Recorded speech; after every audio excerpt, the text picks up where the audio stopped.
অনেকদিন পর নিজেকে নিয়ে কিছু কথা লিখলাম। ধ্বংসের দিকে তাকিয়ে মুচকি হাসি দেওয়া অদ্ভুত মানুষ আমি।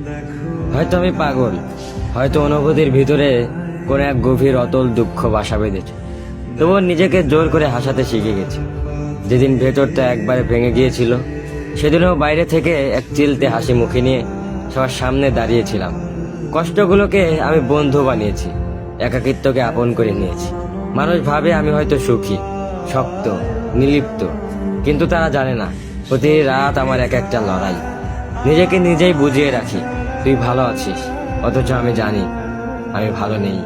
ভেঙে যাচ্ছি প্রতিদিন একটু একটু করে, আর এই ধ্বংস হওয়াটাকে যেন ভালোবেসে ফেলেছি।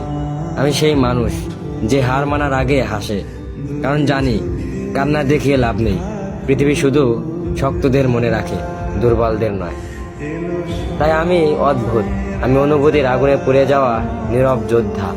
আমার জীবন কোনো সুখের গল্প নয়, এটা নিঃশব্দ বিপ্লব, যেখানে হাসির আড়ালে লুকানো থাকে হাজারো না বলা কথা, ভাঙা স্বপ্ন, হারিয়ে যাওয়া আমি।